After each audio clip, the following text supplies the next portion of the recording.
What's up, everybody? I'm back with another episode of the Keep Going podcast. Today's guest is Isaac Darko Jr.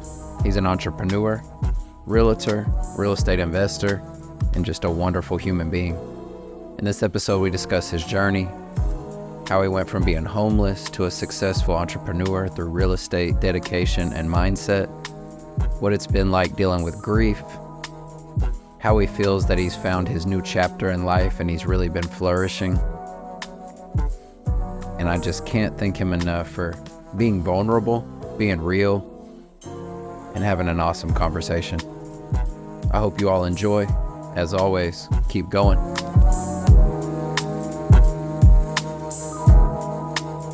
Man, Darko, thank you so much, bro. Man, absolutely, man. I had to shake your hand, but it was really the embrace off camera that's like automatic with me and you. It's like we've known each other a good amount of time, but I don't know. The energy's always there. So I really do appreciate you doing this. It is, man. I appreciate you having me on. Thank Yes, you, sir. Man. Love what you're doing with the podcast, man. Thank you, man. Yep. That means a lot.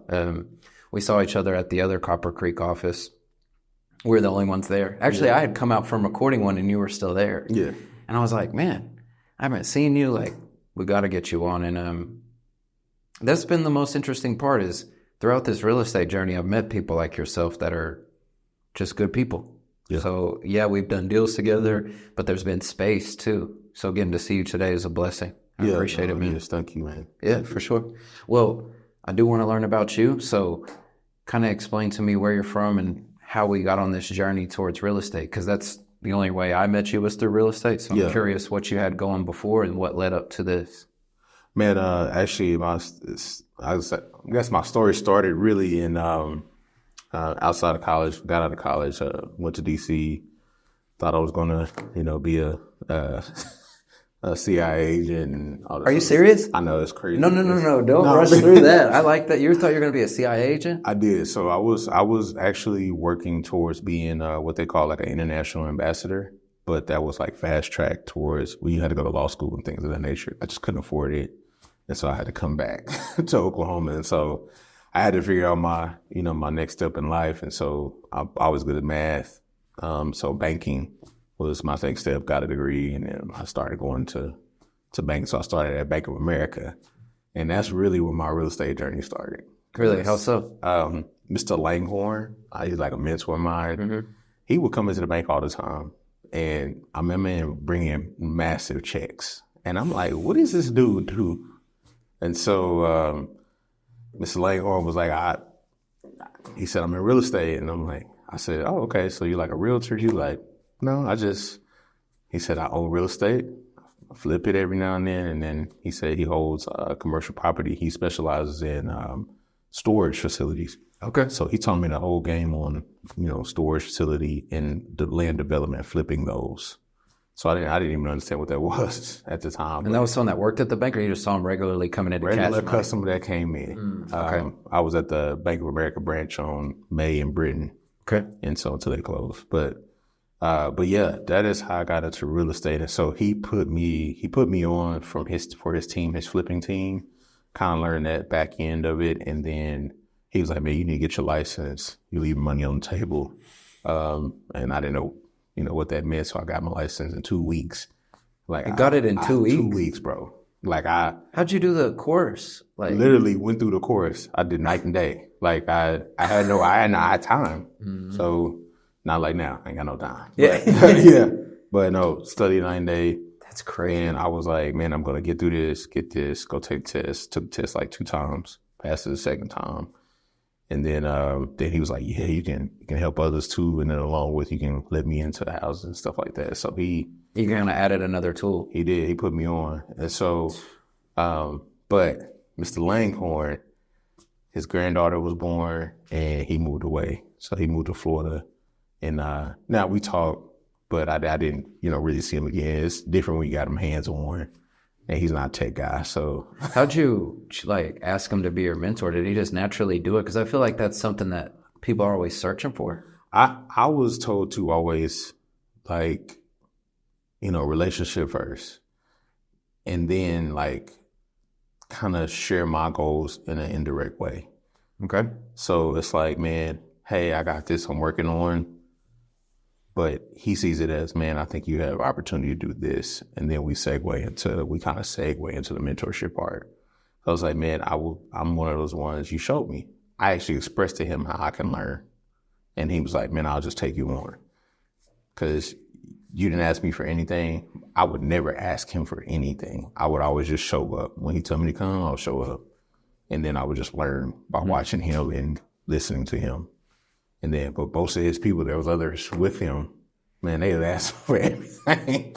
And I'm like, man, sometimes it's just, for me, it was just being in the room. I didn't care. Yeah. And so, like, I'm just a sponge, just taking in everything I could.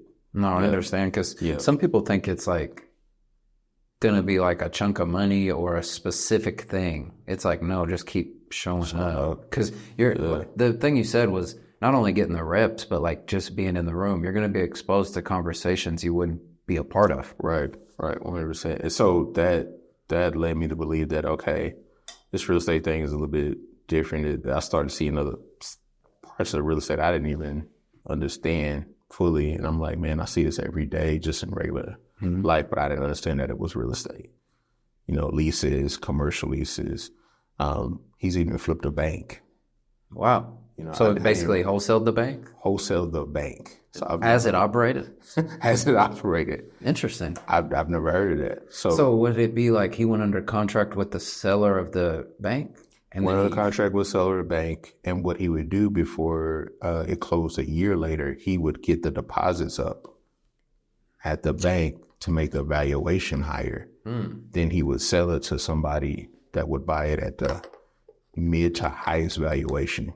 So if it was 50 million he bought it, then he would sell it for like 60, 70 million. Now, and you don't have to go into all the details, but I'm just curious for myself. Is that something to where he's just holding it on paper, or do you fund it? He's holding it on paper. I was going to say, because that's a lot of money. That is a lot of money. You hold it on paper, and then like once the process is complete, then you finish out the paperwork with the end buyer. It was a wholesaling that That's like top level. That's top level wholesaling. That's crazy. Yeah. And so I didn't understand that you could wholesale at those type of levels. You just, there's some, you know, of course, details in between. Yep. Yeah, there's steps, a lot of steps with commercial. Oh, I'm sure there's so many. Yeah, but man, he just opened my eyes. And when did you start your process with him and getting licensed? That was 2013. Okay. 2013, and then 2014. Yeah, I was fully licensed when I started with him. It was 2013. You've been doing it a long time. Yep. So what was it like after you got licensed? Like, what did you get into with him? Man, I would just go to his flips. Like, so I would just go there just to watch. And then then I actually got into it with a broker of mine. She was, she worked at Heritage Hall. And so I was just hanging my license there with her. And she taught me some stuff too, along with Mr. Langhorn. But I would just show up to their sites just to kind of see the process and everything. When he moved away, I was like, dang, you know, like I was right in the middle of like, okay, I could do this, you know? And so, but I started showing up to my broker's stuff, and she, her and her husband were doing it, and I was kind of learning a little bit with them. And so, but. So you were always kind of hybrid style where you're working on investments and off market and on market? And on market, yeah. Okay. So my first year, I got 9 deals, like the on market stuff. I thought that was like terrible, and people were like, "Oh, first year." There's some people that need that yearly. Yeah, I know, and that's what I was like. So, man, I know I was onto something. So the bank was like, "You can't work, you know, both places." So they were. That's interesting. How were you? Were you messing up on your bank stuff? I wasn't. I was actually doing well there. But I was taking longer lunch breaks and things to kind of get stuff done. And so they were like, hey. It made you choose. Yeah, even though my numbers were still good, they were just like, you need to kind of choose. So was that a struggle at all, or you were like, no, real estate, easy? Man. Some people struggle with the balance of security and not security, but. That's a segue. Because what happened was my boat was rocked 2 years prior. I had got into a partnership with somebody. So I was real leery on leaving my main job to like, bro, I lost everything in my partnership prior. On the real estate side? No, to working at the bank. Oh, okay. I was in partnership with an insurance company. We thought we were going to be insurance moguls and all sorts of stuff. But partner left, And bro, I was homeless for like a year. This is before the bank? This is before the bank. What'd you do? I literally, I think we were in with this is with Allstate. We were in with them for like maybe $40K. So I had to just like, I had to take a L, lost my apartment, tried to keep my car as long as possible. And I just raised the money. Like I would just do odds and ends, and or one of my friends, best friend, he would just let me like come and shower and stuff like that. You were just living out of your car? Bro, just living out my truck. But I got a gym membership. I would go like take showers every day just to show up to work. Still taking care of it. So while you were doing the odd jobs, did you start working at the bank while you were still homeless? Yeah, or? like I signed up I applied at the government base. I was going to work at the base. It took too long to get hired. You know, I don't know if you know that process with government. They got to do background checks. Gotcha. And then the bank was the only one that called me. And I was like, man, I got to take this. You know, I didn't, needed the money. So I was like, I took the bank job. How'd you keep your sanity while being homeless? Because I feel like some people would hit like that rock bottom and maybe like go off the rails. You were like, no, I had a gym membership, I had showers, I had a job. So you were staying on it. How'd you stay on it? Man, I'm a believer. I have to give it to God on that one. But more importantly, it was just really one of my friends. He was just kind of like, man, you're down, and he passed away, matter of fact. But this dude was like relentless and like, hey, bro, like if nobody else can make it out of this, you can make it out of this. Like, and he was in his own situation too. So it was kind of like we would feed off each other, just show up, like man, what you do today? Like, and so that at least still taking steps forward, some type of step. I didn't care what it was, just something, read a book, anything, just to kind of keep my sanity. What is that like as an adult? Like, just anybody being homeless, but as an adult that's already had previous job success, like what's it like to be just homeless all of a sudden? And I'm not gonna sugarcoat this, bro. I'm pretty sure I was in a bit of a depression mode the first couple of months because I couldn't turn to family. Family was kind of in a situation too, and so I was like, dang, people sick, this. And so I was like, man, there wasn't no pride, but at the same time, it was like, man, I can't like put this burden on my family like that. I'm gonna just handle it. And it's in hindsight, I probably should have leaned a little bit more on some friends, but at that time, I was like, man, no. I said, man, this is one of the things I just had to deal with.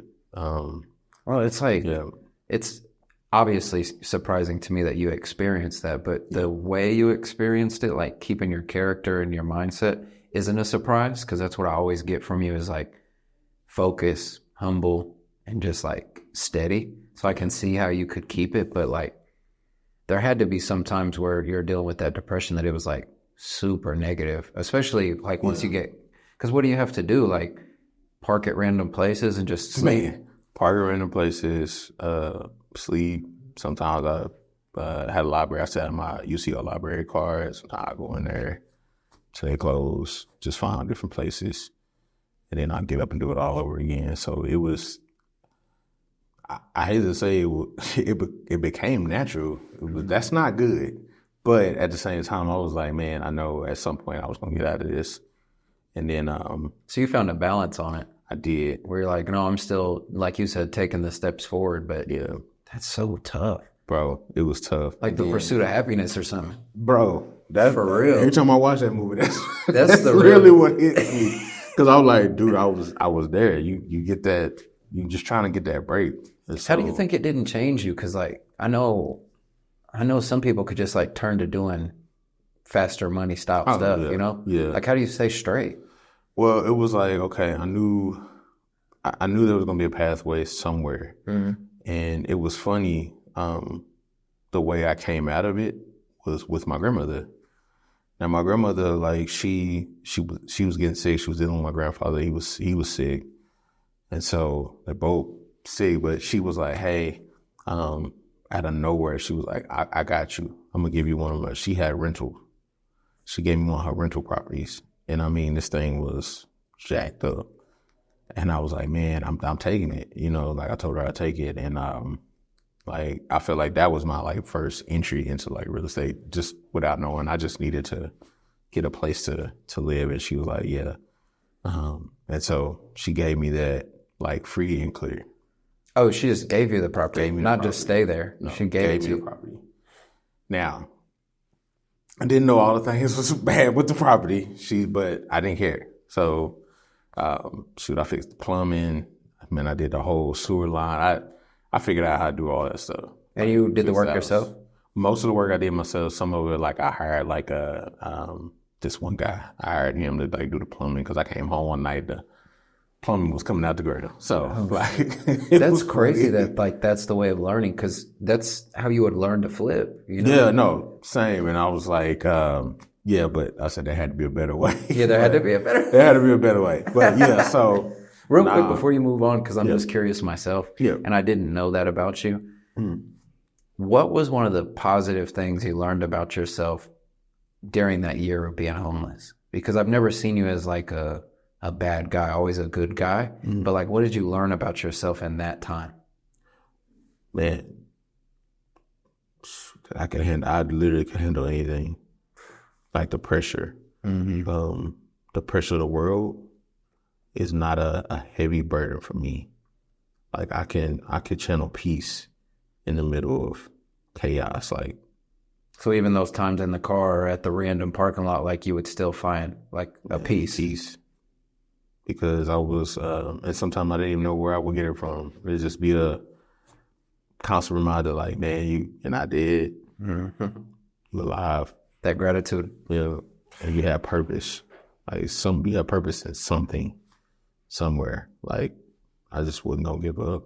So that's why when you got to the banking and the mentorship and all those things, that's why you were all gassed. Oh yeah, I was hungry. You're like, man, I was on the street. Yeah, 2 weeks I ago. didn't tell him that. That's the crazy part. I didn't tell him that. Never? But he never knew that. I was so hungry. Like at the bank was just a outlet. And I'm telling you, this is like God's alignment too. I was meeting all types of people that I still have relationships with today, like, which is crazy. But that was a catalyst. And I was at the one nearest to Nichols Hills. So I would always listen to these individuals and how they would do things, and even structure on the back end of things like trust and how they set the trust up. And because I was over trust.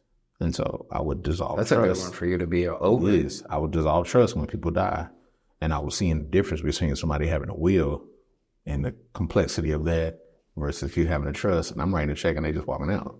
Do you mind quickly breaking down the will and trust for me? Because I feel like that's something people need to know. Yeah, and myself. Yeah, so wills, non-protected in a way, necessary only if you have nothing else. But in the state of Oklahoma, I've learned now that it doesn't even matter. So going through the probate process with my mother now, I figured that part out. But if you have a trust is protected entity outside of your namesake. Okay. And so it could be irrevocable or irrevocable. What's the difference between those two? Irrevocable is unchangeable. Okay. Revocable is, of course, changeable. Changeable by the person that's running it? That is correct. Okay. And so you can set up a trustee or deem a business as a trustee. What would be an example of deeming a business? So, for instance, I have Darko Real Estate and Consulting Incorporated as the people that can make decisions on my trust. Okay. Yeah. So whoever would be in charge of that when you are gone would have the authority. That is correct. Okay. Who was over the incorporation at the time. So that could be me or my wife or... So if you're trying to structure something to like everything in your name go into your wife, you would do a trust. 100%. Yeah. Okay. And then I would structure it in a way where there's like an economy inside with my household. What does that mean? That protects it. So like now I have a four economy structure. So it's operational. Then I got the top, which is a parent company, and the trust above that. Okay. And then any other ancillary, it's like any other, like her business. And then I have another property management part. Okay. Yeah. Okay. But for anybody that's trying to set up for the future, it's not a will? Like, there's no reason for a will? There's no reason for a will anymore. Why would that ever be a thing then? They only made it a thing because, like, for one, knowledge. If you don't know what you're doing, you would only use what is only out there. Okay. What is actually displayed. People hear will, but they don't know that there's no protection behind it. And when you say protection, does that mean, like, say I passed, it wouldn't play out? Like, who has control of it then? The state. So the state can just look at the will and say, this doesn't matter. We want it to dictate. People can challenge it. That means it's left open. Anybody can come in and challenge it. I didn't know that part. I thought it was just family members, but anybody can come and challenge it. So there might be people that are smart about just challenging trust. 100%. And now, since if you have creditors left over from that loved one's estate, they now send it through a portal, and the portal comes and says, okay, dang, I'm just getting my money that she owed me from 1979. But if it's the trust, then they have to get paid out under your discretion? It's an entity. They can't get anything. Oh. And at that point, you can actually deviate fund or send out funds however you want to. Yep. You're gonna have to help me set up capital trust. gains tax. Yep. Really? Yep. Okay. Yeah, that's Which true. is the most important part. Yeah. So only on the trust though. Only on the trust. That makes sense because a lot of people will be like, my dad died and then we're going to sell his house, but then they get hit with 20% or whatever that is. Right. Makes sense. So thank you for that. I know we've talked about it a little bit, but that was definitely good. So once you start learning those things, then it made, I'm guessing, the decision to go out on your own a little easier because you were getting equipped with this knowledge. Yeah. And I'm just be transparent. That was knowledge I didn't implement like right off the bat. No. I really didn't know how to implement it. And I didn't know the importance of it at that time. Now I know the importance, but then I really didn't. But that led me, I got out there. I was like, I'm going to just take the chance now. I will say there was a rough patch before. I understood that, okay, when you get a big check, you cannot like go and spend it. Bro, it seems so simple, but it's not because you're not educated on it. Right. And so I was like, man, I think, so I went into a financial literacy mode of things too, just because I was like, I need to know how to store my money good enough, not to squander it away. I got bills, so let's prepare to have, bills saved up for the next few months and things of that nature. So yeah, those taxes are a bitch, man. They'll get a hold of you, especially in the entrepreneurial space, because if you're not structuring your business correctly and taking the actual tax advantages that benefit you, they could just run you ragged.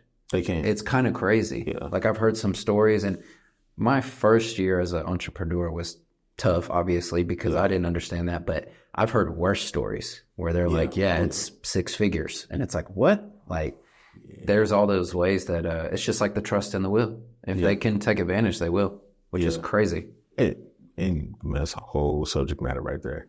But yeah, because the taxes, I started understanding. I got one guy that we real cool. And I was like, this man makes X amount a year and pays no taxes. I was like, how is this possible? Mm-hmm. So he's brought me into his world on how, to structure things. And is it mainly through real estate? Or no? It's mainly through his trust structure and real estate. Okay. Real estate is almost it's like icing on the cake. So the trust structure is how you can filter how the money is processed. That is correct. And so imagine your own economy in your household. That's what you meant earlier. I did. Okay. And so I can accounts receivable to any business, whatever amount that I deem. So if it's $1,000, then I can accounts receivable for that to another business and say, this is X, Y, and Z. Now, these are legitimate things. You just have to make structure. Yeah. It's just like you said with the wholesale and an operational bank. Right. Exactly. Mm-hmm. I learned too, my LLC was not protecting me as well. So I'm having to get rid of that because now they've made it to where it's considered a sole proprietor now. And so I have no protection anymore. What type of protection are you lacking? What does that mean?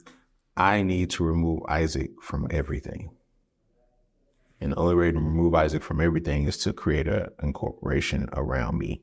So that means like even bank accounts and things like that wouldn't be like your LLC with your name. It would just be the business entity. The business entity. Okay. And man, I'm going to make it to where Isaac does not exist personally on paper. Like I have no income at all. And that's how you want to do it. That's how you want to do it.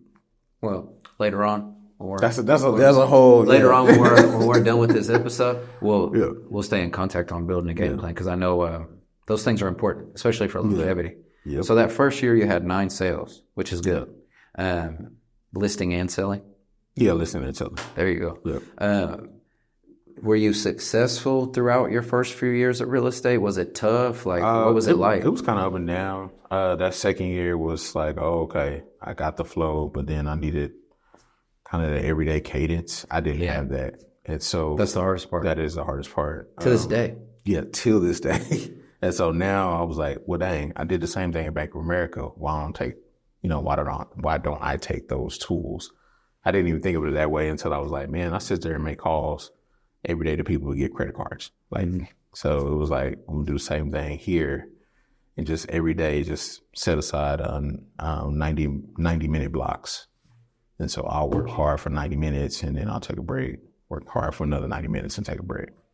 And so like I set that up and then I'm done. Like I tell my wife I'm done at 6. Sometimes it's a little longer, but I tell her I'm done at 6 every day, just so we can keep on that same. Have you always been good of keeping that stuff separate?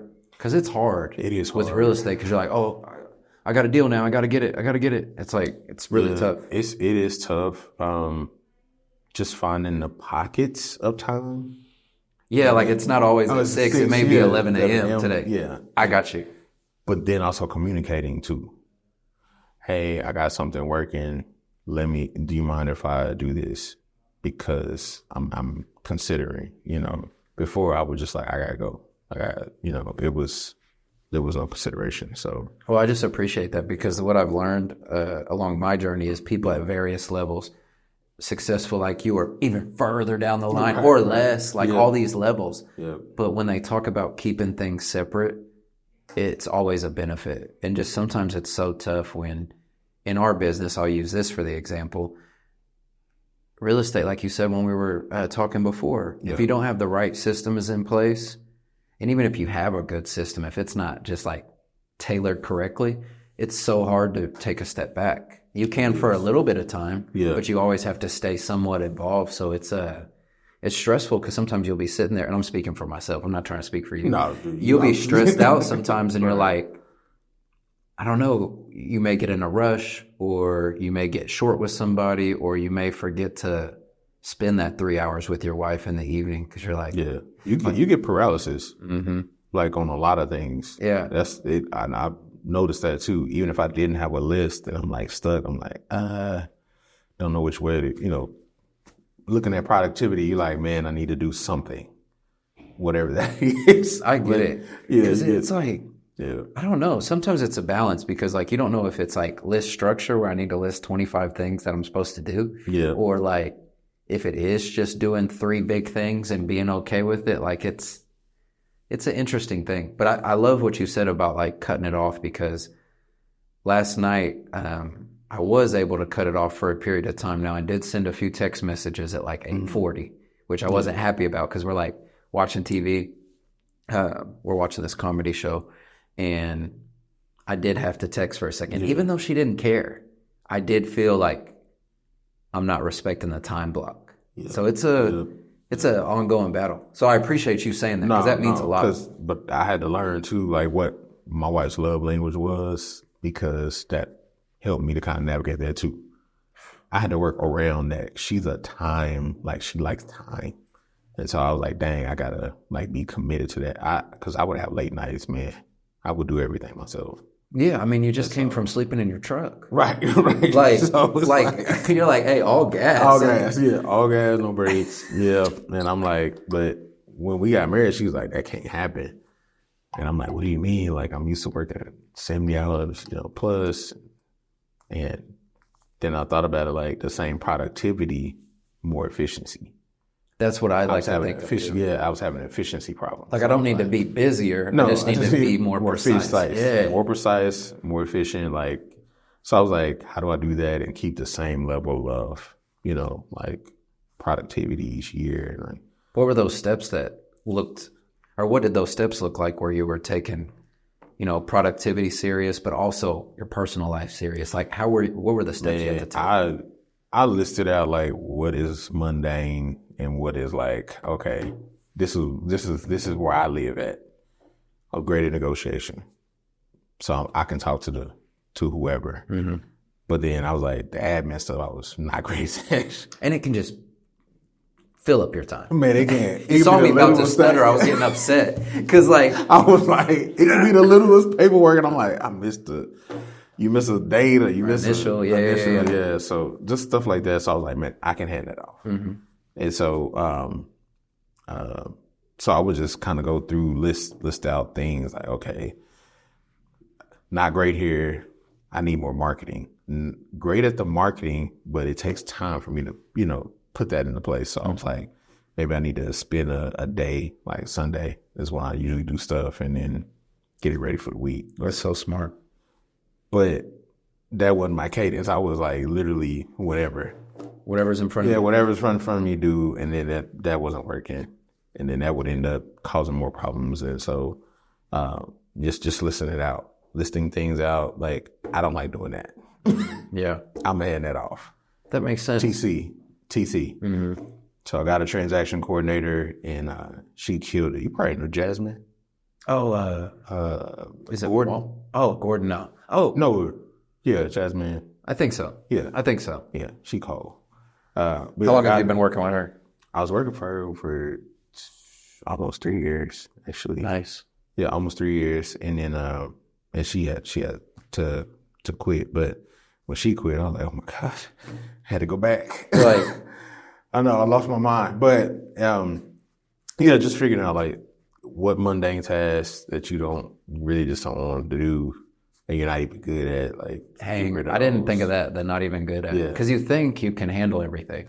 Nah, some stuff I was just like, okay, I can't do this. I mean, I can do it, but I don't like to do it, and my effort ain't there, and then I miss details that could cause problems later. Yeah. So I was like, man, I know what I'm good at, so I'll just hand that off. So when did you get married? Man, I got married in 2021. November 14th. Dang, so you had a lot of time with her before where you were kind of in that grind. Yeah, and even before that, I wasn't with her because I actually was divorced. Oh. I got divorced in 2017. Okay. Yeah, and that was, yeah.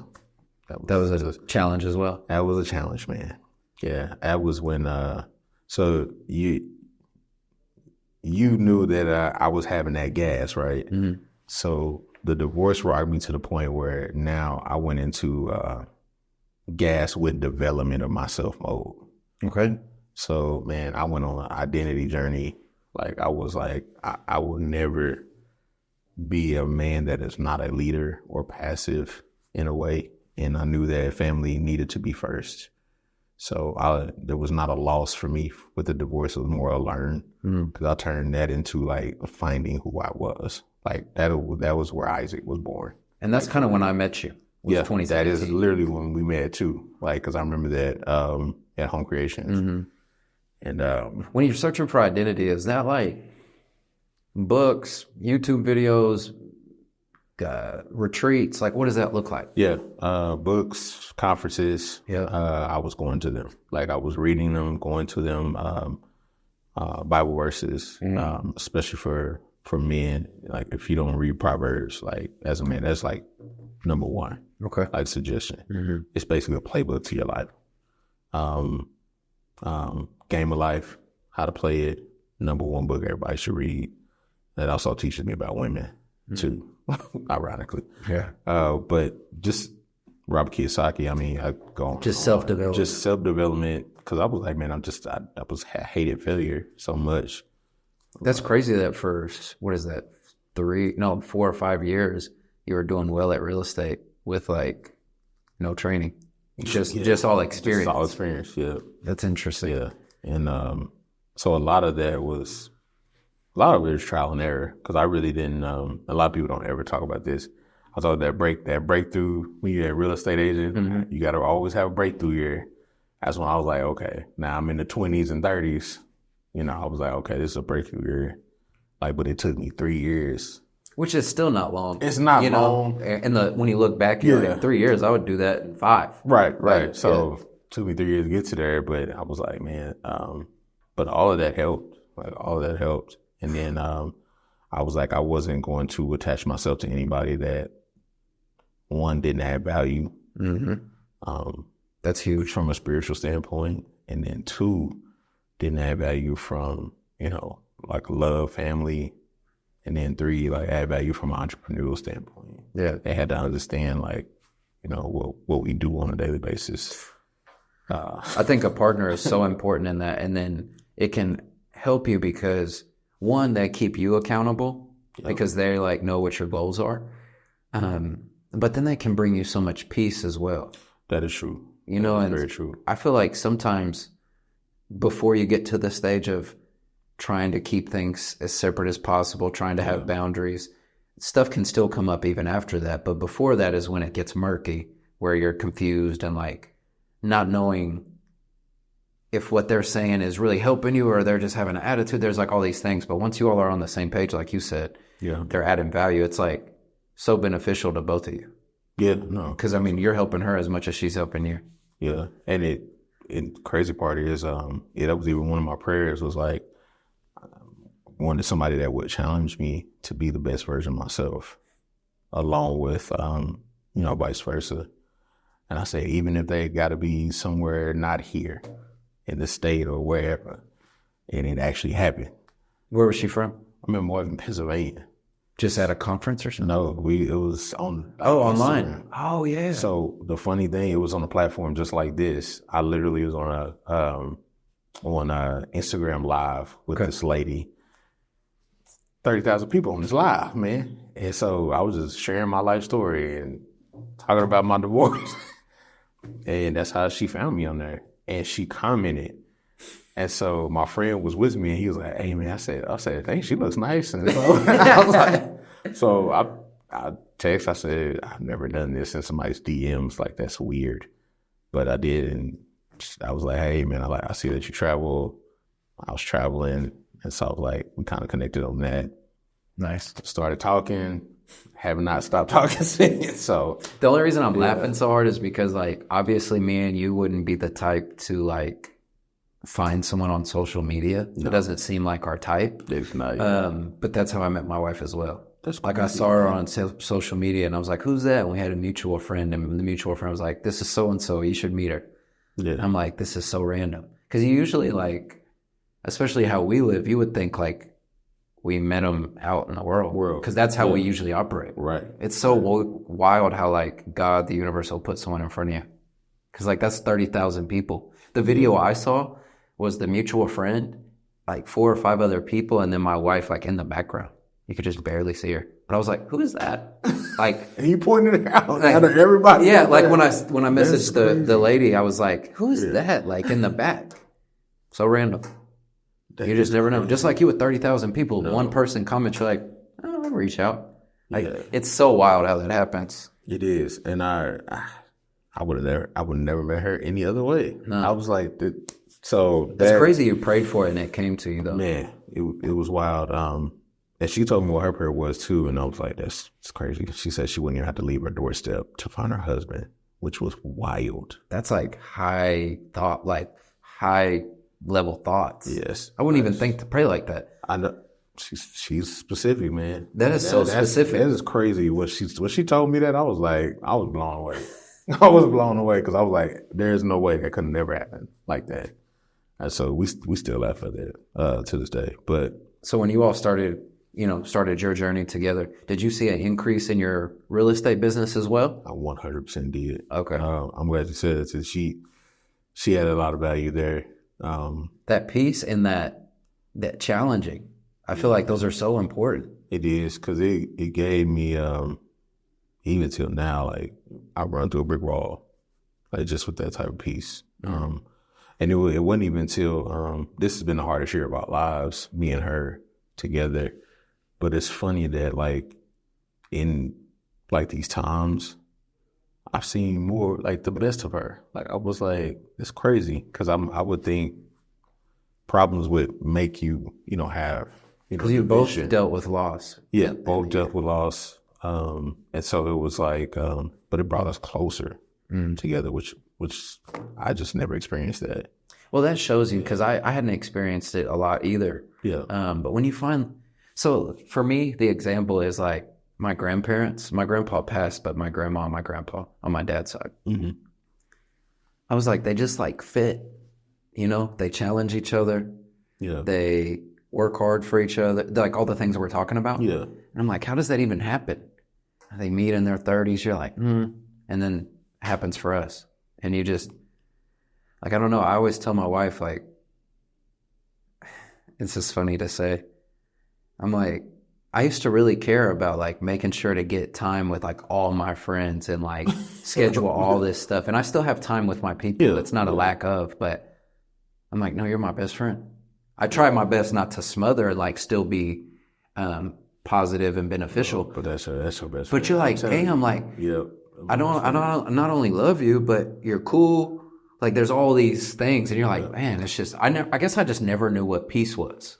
Yeah. And like you said, you didn't know what true peace was. No, and it's funny. One of my I call him my advisor, but he would always talk about, man, we are so used to dysfunction that sometimes we can't even point it out. We can't even point out peace.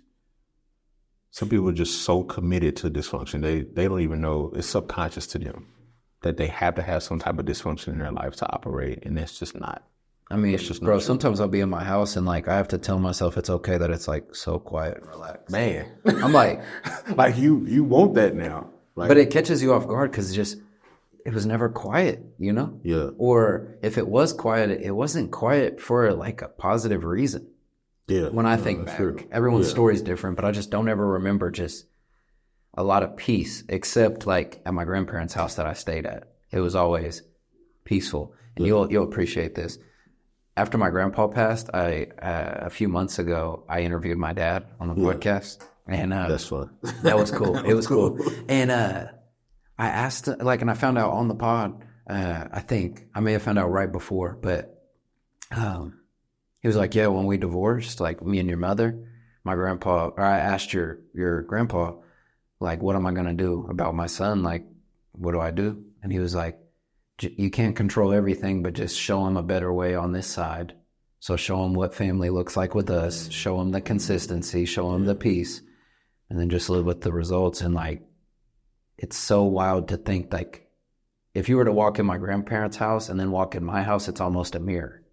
And I didn't realize that till like a year ago. That's crazy. I'm like, oh, the artwork's in the same spot and we kind of have similar things. And so I resonate with what you're saying 100%. When you found like that growing together in such a dark time, like how did that feel? That has to feel like the epitome of love. No, it did. I guess the biggest thing was like I didn't, having uncomfortable conversations. Talking about death and things of that nature became like, okay, I can actually just talk to you freely about this without the judgment, of your feelings, judging your feelings and stuff like that. So like you just superseded best friend at some point. Mm-hmm. Like you're like, it's my wife, my best friend, love her. Like it's all those above. I was just like, man, I didn't think I would ever have something like that. Like I'm telling you, like, or think that you wanted to like be vulnerable enough once you did find it, because freedom is vulnerable. Like vulnerability is freedom to me. And I was like, dang, if I can do that and express, because I always one of those people that wouldn't express. Bro, I didn't trust nobody. How could you? I was like, I didn't trust nobody. So it was like, I really didn't know what that felt like. And then when I started feeling it, sometimes I would kind of not mess it up, but I would kind of push it away. But then I had to learn like how to embrace that, like that truly embrace that. Because because like I love my wife, and that just for that to bond us together, it was so easy. Even now to like, we didn't have some tough conversations. I had to tell her some things, and there was still support there. And I'm like, I don't, in my mind, we always making narratives, you know how we do before we go into a conversation. Yeah. We done made 50 narratives before we got there. And so, all that being said, that has opened me up to like, man, I know that moving forward, even the good times, like we can really like cherish those, this moment now. We can cherish that even more. So. It was wild too, because like we hadn't seen each other in some months, but like I said, since we met, when we do see each other, it's always love and respect. Yeah. And that's just because how you treat people is like how you're going to receive it back most of the time. Yeah. So it's always been a great relationship. But when we saw each other in, what would that have been like? Was that like, maybe 3 months ago? Yeah, it was about 2 or 3 months ago. I think it was like September. Yeah. It was September. And I saw you. Yeah. The crazy thing is, it's the same thing when we came in here today, and I was like, how are you doing? And you're like, I'm doing well, but I'm also going to give you the real answer, and this is what I'm dealing with. That day, it was the same thing. It was like, hey, I'm doing okay, but, we have a relationship. Let me be open. And you tell me what you're dealing with. Like, do you mind sharing what that type of experience, like, feels like? To lose your mother and then have to push through it and grow from it? Yeah, I think, well, for one, like I told you, she's been sick for a while, so I had been grieving, and I didn't even know I was been grieving for a while. But it really rocked me when we found her that day, and I was like, there's so many things going through my head. And all I could think was, based on like everything I've discussed with my wife and just with other people, trusted people, that I had to not make the grief about myself, but more about the legacy of my mother and what to do moving forward. So that was like my number one thing. Like I was like, I won't isolate myself, and I will not diminish her legacy, making it about myself. Because I was like, man, no, let's honor her, and then let's take the legacy. And parents, good or bad, they have legacy. They leave legacy to you, and I will take the goodness of that, and I was going to move forward and make her proud. Can you unpack like what you mean as far as making it about you? Because that's a really good point. Yeah, what's an example of that? Typically, the grief is like, man, oh, woe is me, in a sense. And I read somebody sent me a devotional, the 60 Days of Grief, and it talks about looking at like changing your perspective on the death of someone.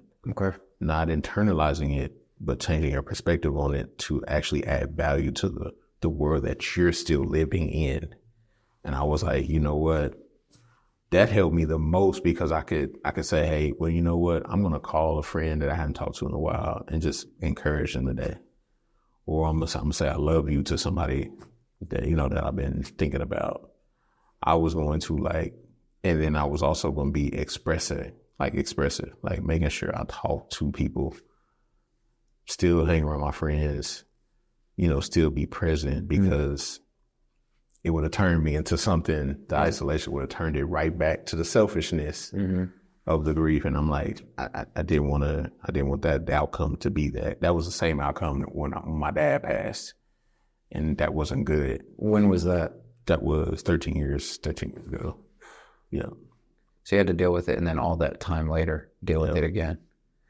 I love what you said though, because like just steady moving forward is like honoring them more, because something my wife had said when my grandpa passed was like, and she was crying when she said it. She was like, now he's closer than ever. Man. Like now you better be even more on your game, because, and I was like, Literally, bro, I was in my office, I think it was a couple weeks ago, and I was working, and I just started laughing. I was like, man, Papa, like, now you got to see it all. I was like, I guess it's lucky you're seeing from this chapter forward, Yeah, right. unless you can flash back.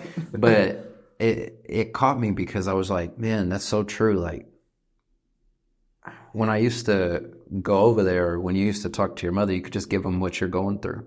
Yep. But they don't see like everything you're doing. And then like, you're right. Just trying to move the right way. And then maybe when you are falling off track, remember those. Yep. It keeps you moving forward. And I never, before dealing with like a bunch of loss, I didn't really think of that as like positive grief. Like, oh, no, just keep working on yourself. And that's actually honoring them. Yep. Because you want to go the selfish route and like lock up. It's such an interesting thing. And that was with my grandparents. So I don't know what it was like, you know, with your mother or your father. Yeah. That's why when I interviewed my dad, I was asking him so many questions, because grandparents is a big deal, but it's wild to be parentless. Then you feel like, yeah, it's just me. I'm just a human here. Like, I'm just in this world now. And I commend you for looking at it that way instead of maybe going back into the depressive mode. No, and it's like there's stuff that's rooting out of that. Like, she was a giver. So like I'm next year I'm coming up with something to honor her on that front. And it's gonna be a nonprofit to like she would feed the homeless, like feed the homeless with a group of people that were at our former church. And all she did was a cooking part, but you would have thought some people would give some people, it's not everybody, but they would give their scraps. No, she's cooking meals that have flavor, and I mean, they're excellent. Mm-hmm. And you want to give that to people that are less fortunate. And I was like, I never understood, because I was like, man, you putting the good stuff in there. And she was like, no, I want to give them the best of something that I would eat. You know, like I would eat that. And so taking that, I'm like, so we're coming up with a nonprofit to give to other nonprofits in order to like carry out some of those initiatives. So that's what I mean by like carrying that legacy. Mm-hmm. Like, so I was like, let me focus on that and see what can root out of that. Yeah. That's moving, to say the least, because the transparency you always have is like, when we do talk, I can feel the layers. So it's like I can feel the pain, but I can see the growth. Yeah. And that's maturity in its entirety right there. I was never that. Yeah. I was never that. No. Well, you did have some sense of focus, because like when you are dealing with homelessness, you're not in the streets doing things you shouldn't be doing. You're trying to move right. You're trying to move the right way. That is true. Trying to be at the library, trying to be at the gym, making sure you shower. Like, I know it seems funny, but like even just showering, like you're making sure to clean up. Like, you could have just fell all the way off. That is true. That is true. I didn't think about that part. And I bet it gave you an outlook on the world to be more giving, to be more loving, and then it reiterated with your mother. Yeah, no, it did. It helped me with real estate too, because I was like, we put people in homes all the time, but nobody knows that. They don't know that story, but they don't know why I advocate for them so hard when they want to get a home. Because I'm like, man, you create memories in them homes. You don't know what type of blessing these people could have just by having a home. Right. And I think about that all the time. I'm like, man, I look at their pictures on Facebook, not with the transactional part of it, but more or less like, man, they just had a baby. They just did this. They celebrated. I'm just like, it's like when you see the photos and they're just in the house watching a football game or something. You're like, damn, that's their place, though. That's their place. Mm-hmm. I was like, man, and if you think about it, there's not too many people that can say that. So it's just like, it just hits different. Yeah. I'm so happy you shared that story, because that just gives people another perspective of why I sense care and like attention to detail and truly giving when I think of you, is because you were at a point where you didn't have anything and you were still trying to be positive.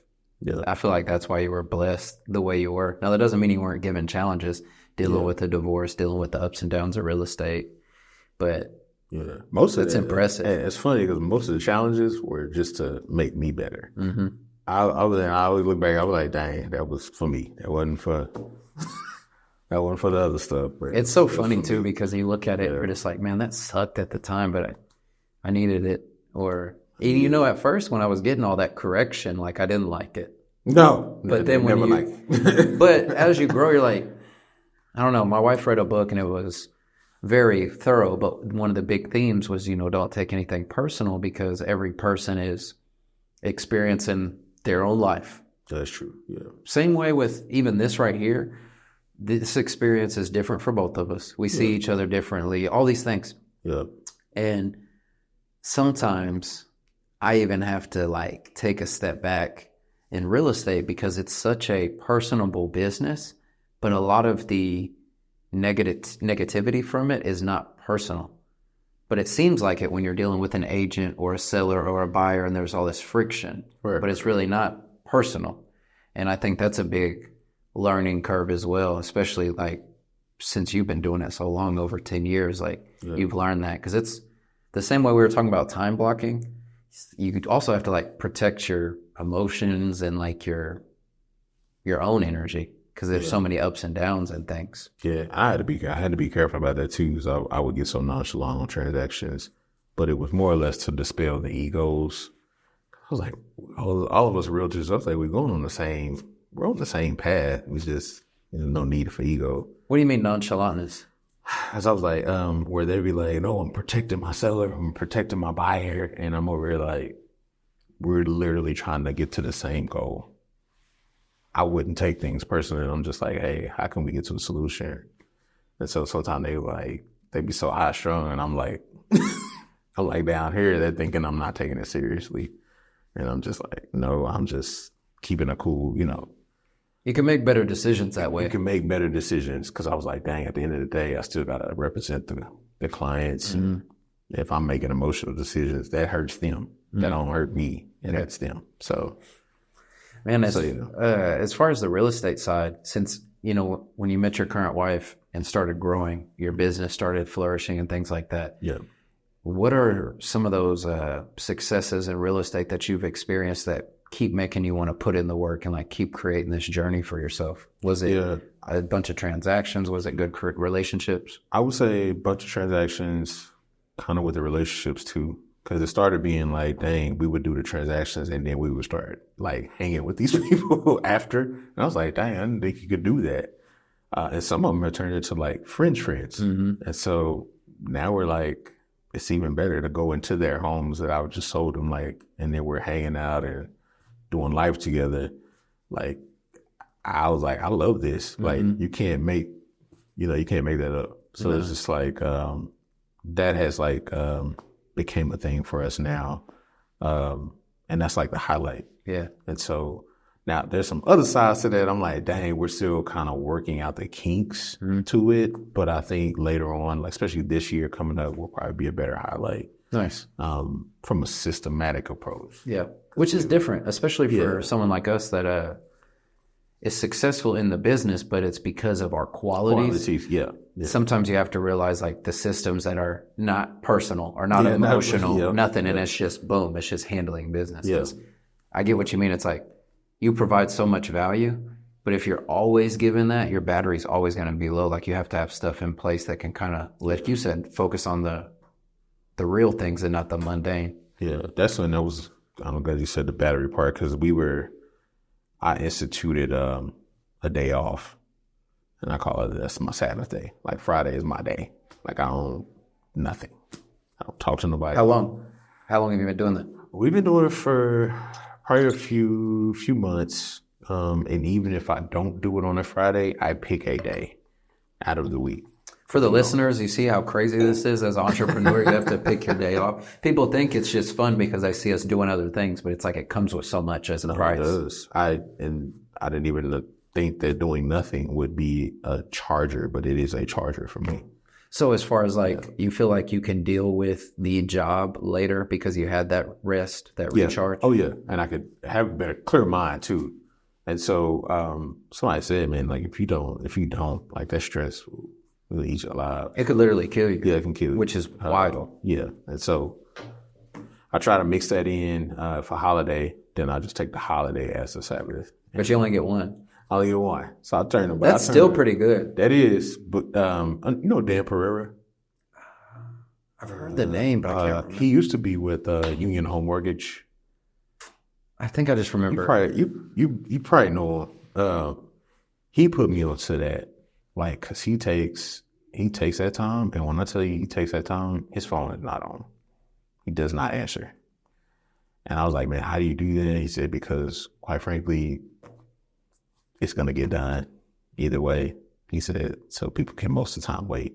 It's crazy because the discipline, because you don't know, like for me, this is so goofy, but you'll laugh. You know, like you're drinking beer and you go to pee the first time, you're like, oh, I broke the seal. Now I got to pee all night. I know that's super random, but that's like a joke I remember. Yeah.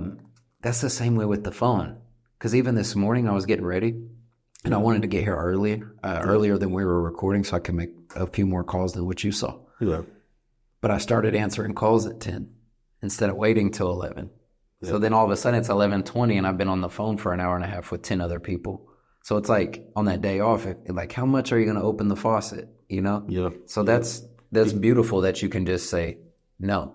Yeah. And he showed me how to get my mornings back. So that one day in my mornings. So your mornings are protected? It's a non-negotiable morning. Is it a certain amount of time or just tasks? Man, it's a certain amount of just a time. Like, so meditation, prayer, like literally, and nothing, like no TV, no phone, and I try not to even pick it up. Like, don't even pick it up. Just like for how long? Maybe about an hour and a half. So in the morning you wake up, you try to have that hour and a half without getting hit with everybody else's emotions. Yep. And to me, that helps me create a pathway for any chaos. Like I can see through it. I'm like, okay, this is easy. We can go through solution on this. How long have you been implementing that morning routine? Now that for quite a while. And a friend of mine, Daniel, and a friend of mine put me onto an app that I use. And it's, I don't know if you ever heard of the fork tuner, but it would some frequencies make. Okay. I know the frequency. I didn't know a fork tuner. What's that? Man, it's a thing. Oh, so okay. Anyway, but that, for some reason, that noise like puts me at my entire body feels. So you have your own that you use at the house? Yeah. Okay. And so it just puts me at a calm state, and then breathing. They call it circadian breathing. So you just breathe in, breathe out. And you do that solo, or is your wife with you in the mornings, or so this is solo? Yeah. And, but then you're better for her, you're better for you and your clients. Man, wow, I am. And I noticed that my mood was changing, because I would get up and then I'm automatically flustered. And I'm like, oh, I gotta deal with this. And so I do it then, and I'm just like, oh, coffee, and I'm not even a coffee drinker. I started drinking some mud. Mud water. It's called Rise. Yeah, it's called Rise coffee. I started drinking that, and so that gets me. That's like my routine every day. It's weird how like important that is, because morning routine doesn't have to be like 4:30 a.m. No. Ice bath. Like it doesn't have to be that. It's the discipline of whatever time. Yeah, and like for me, when I wake up, it surprises me how fast after I wake up, I'm on my neighborhood streets walking my dog. Sometimes I laugh. I'm like, I've only been up 3 minutes. That's crazy. Because like they're ready, and it's like they almost forced me to get into that routine. Yeah, because they do routine. They're ready to go. We'll do a routine. Yeah, like this morning, I fell asleep on the couch last night. Yeah, just because we were watching a TV show and I was knocked out. Yeah. So when I woke up this morning, they were right there, and they're like, "Come on!" And so I go and I walk them, and then my wife wakes up just a hair later than she normally does, and she's like, "Dang, you all already did everything?" I'm like, "Yeah, we walked, we fed them, I made my coffee, like we're already done with that." And it's crazy how much peace it brings. Now, I will say, I think I've cheated a little bit, because sometimes on the walk, I do reply to some quick things. But I have realized that as long as I can have until about 9:30 to myself, I'm just better. Now, I do answer those top 5 people or those like emergencies, but like Brett, the broker here. That's different. No. I'm saying him as example. Oh, okay, Yeah, because he told me like, hey man, like your friend Dan said, he's like, it's gonna get done, and there's no emergency. Like there is an emergency, but even if there's an emergency, you still have 24 hours. Yeah, right. But sometimes as entrepreneurs, like you said earlier, you want to try and take everything right now.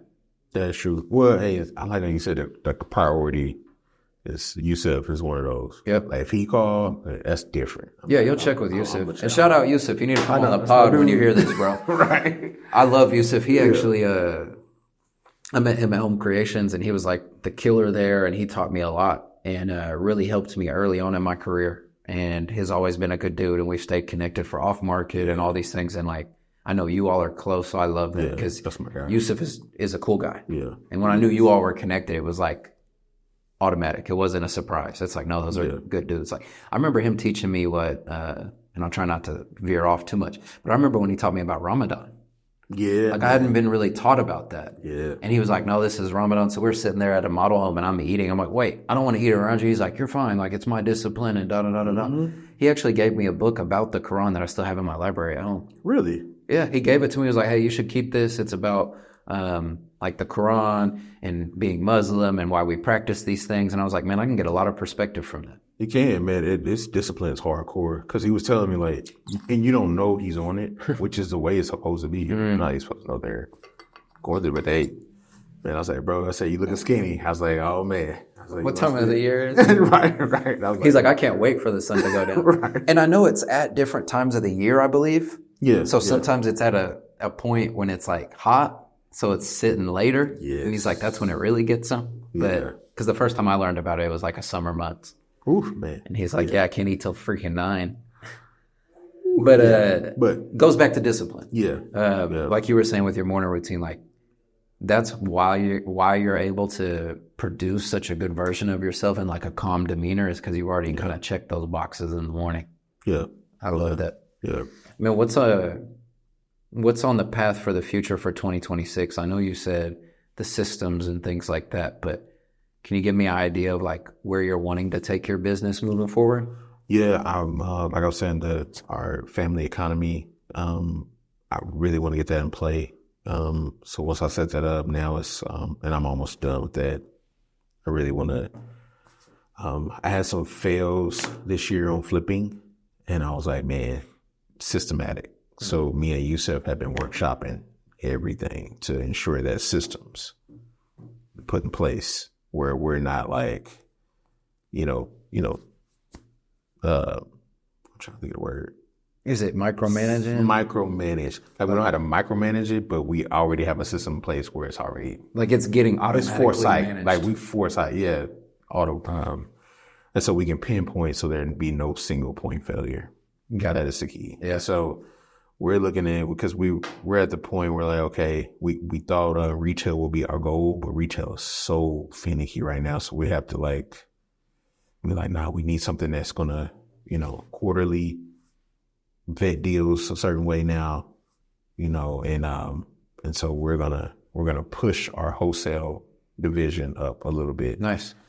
Please send me your deals. You and Yusuf, because we got 3 deals right now. Yeah, text them to me one more time because we've been buying aggressively, and I've been trying to actually buy myself for the last year or two, and we've been building that. So before you leave, get those deals from you. And that's the other thing is getting my wife's business jump started too.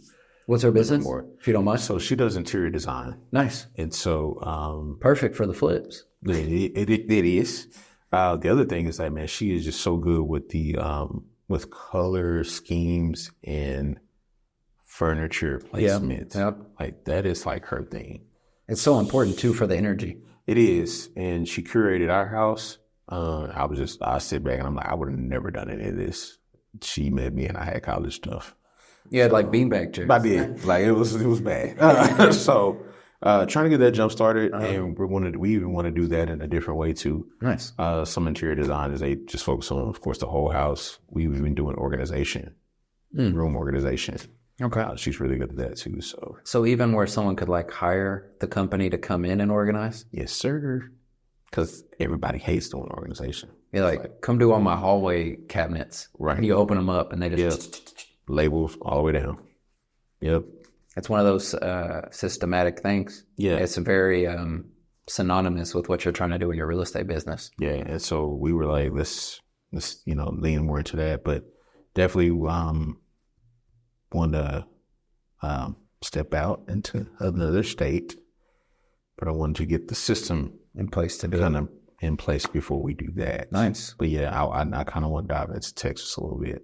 Real estate wise or just living? Okay, Real estate both. wise. Yep.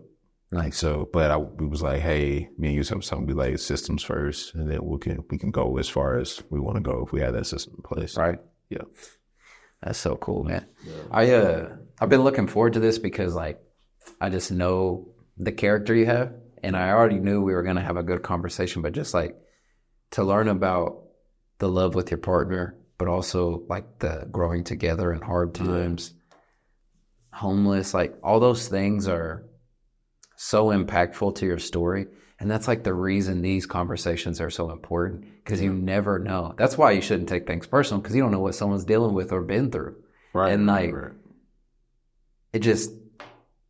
it's motivating to hear that, to be honest, to know that which is crazy that you were going to be a CIA agent, like Born Identity. Yeah, bro, I was serious about that.